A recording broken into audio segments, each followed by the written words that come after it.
ಇವತ್ತು ಈ ಸಿದ್ದರಾಮಯ್ಯ ಸರ್ಕಾರ ಅಧಿಕಾರಕ್ಕೆ ಬಂದ ಮೇಲೆ ಹಿಂದೂ ಯುವಕರ ಕಗ್ಗೊಲೆ ಆಗ್ತದೆ. ಮಂಡ್ಯದಲ್ಲಿ ಹನುಮಾನ್ ಭಾಗವಧ್ವಜನ ಆರಿಸಿದ್ರೆ ಅದನ್ನು ಕೆಳಗಿಳಿಸ್ತೀರಿ. ಭಾಗವಧ್ವಜ ಯಾವ ರೀತಿ ಕೆಳಗಿಳಿಸ್ತೀರಿ, ಈ ರಾಜ್ಯದ ಜನ ನಿಮ್ಮನ್ನ ಕುರ್ಚಿಯಿಂದ ಕೆಳಗಿಳಿಸ್ತಾರೆ ಅಂತ ಹೇಳಿ ನನಗೆ ಎಚ್ಚರಿಕೆಯನ್ನು ಕೊಟ್ಟಿದ್ದೀರಿ. ಬಂಧುಗಳೇ, ಹಿಂದೂಗಳ ಸ್ವಾಭಿಮಾನವನ್ನು ಕೆಣಕಿದಿರಿ. ಹಿಂದೂ ಎದ್ದು ನಿಂತರೆ ನೀವ್ಯಾರು ಅಧಿಕಾರ ಮಾಡಕ್ ಸಾಧ್ಯವೇ ಇಲ್ಲ.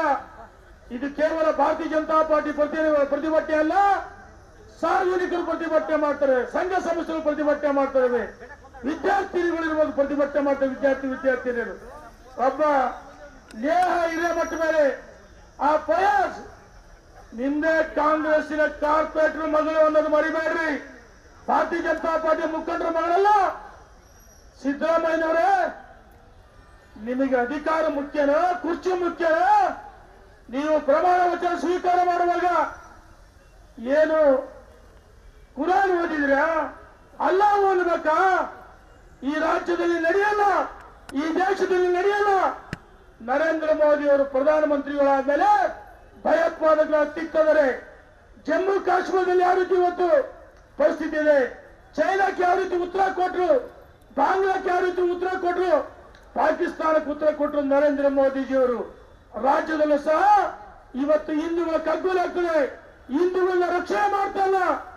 ಅಮಾಯಕ ವಿದ್ಯಾರ್ಥಿನಿ ಬರ್ಬರ ಹತ್ಯೆ ಮಾಡಿದ್ರೆ ಇವ್ರು ಹೇಳ್ತಾರೆ ಲವ್ ಜಿಹಾದ್ ಬಲಿಪಶು ಮಾಡಿದ್ರಲ್ಲ. ನಿಮಗೆ ತಾಕತ್ತಿದ್ರೆ ನಿನ್ನ ಸರ್ಕಾರ ಇದೆ. ಸಂತೋಷ್ ಲಾಡ್ ಏನ್ ಹೇಳ್ತಾರೆ, ಎನ್ಕೌಂಟರ್ ಮಾಡ್ರಿ. ರೇ ಸಂತೋಷ್ ಲಾಡ್, ನೀನೊಬ್ಬ ಸಚಿವನ ಮರಿಬೇಡ್ರಿ. ಹೇಳಿ ನಿಮ್ಮ ಮುಖ್ಯಮಂತ್ರಿಗೆ, ಹೇಳಿ ಗೃಹ ಸಚಿವರಿಗೆ.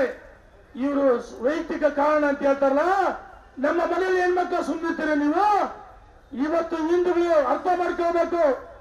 ನಾನು ಒಂದೇ ಮಾತು ಸಿದ್ದರಾಮಯ್ಯ ಹೇಳಕ್ಕೆ ಇಚ್ಛೆ ಪಡ್ತೀನಿ, ನಿಮಗೆ ಹಿಂದೂಗಳನ್ನ ರಕ್ಷಣೆ ಮಾಡಕ್ಕೆ ಸಾಧ್ಯವಾಗಿದ್ರೆ ಕುರ್ಚಿ ಬಿಟ್ಟು ಕೆಳಗಿಳಿರಿ.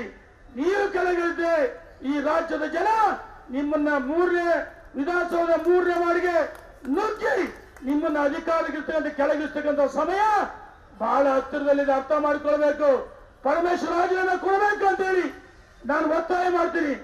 ಪಾಪ ರಕ್ಷಣೆ ಇಲಾಖೆಯವರು ನಮ್ಮ ಸಹೋದರರು, ನಮ್ಮ ಕುಟುಂಬ ಸದಸ್ಯರು, ಅವರಿಗೆ ಅಧಿಕಾರ ಕೊಡ್ತಾ ಇಲ್ಲ. ನೋಡಿ ರಾಮೇಶ್ವರ ಕೆಬ್ಬೆಯಲ್ಲಿ ಏನಾಯ್ತು, ಹೆಂಗ್ ಹಿಡ್ಕೊಂಬಂದು ರಕ್ಷಣೆ ಇಲಾಖೆಯವರು ಅಥವಾ ಕೇಂದ್ರದ ಅಧಿಕಾರಿಗಳು ಈ NIA. ನಾನು ಹೇಳ್ತಾ ಇದ್ದೀನಿ, ಈ ಪ್ರಕರಣವನ್ನ ಗಂಭೀರವಾಗಿ ಭಾರತೀಯ ಜನತಾ ಪಾರ್ಟಿ ಅಷ್ಟೇ ಅಲ್ಲ, ದೇಶದ ಜನ ಸೂಕ್ಷ್ಮ ಗಮನಿಸ್ತಾರೆ, ರಾಜ್ಯದ ಜನ ಎಚ್ಚೆತ್ತಿದ್ದಾರೆ. ನಿಮಗೆ ಅವಕಾಶ ಇಲ್ಲ ಅಂದ್ರೆ, ನಿಮಗೆ ಎನ್ಕೌಂಟರ್ ಮಾಡಕ್ಕಾಗಲ್ಲ ಅಂದ್ರೆ, ಗಲ್ಲಿಗೇರ್ಸಕ್ಕಾಗಲ್ಲ ಅಂದ್ರೆ, ಆ ನೀಚರು ಆ ಕಗ್ಗೊಲೆ ಮಾಡಿದರು ಅವರನ್ನ ನಮ್ಮ ಕೈಗೊಪ್ಸ್ರಿ. 5 ನಿಮಿಷದಲ್ಲಿ ನಿಮಗೆ ತಕ್ಕ ಪಾಠ ಕಳಿಸ್ತೀವಿ ಅಂತೇಳಿ ಈ ಎಡಿ ಸರ್ಕಾರಕ್ಕೆ ಎಚ್ಚರಿಕೆಯನ್ನು ಕೊಟ್ಟು, ಇನ್ನು ಮುಂದೆ ಇಂಥ ಕಗ್ಗೊಲೆ ನಡೆದರೆ ನಾವು ಸುಮ್ಮನಿರಲ್ಲ.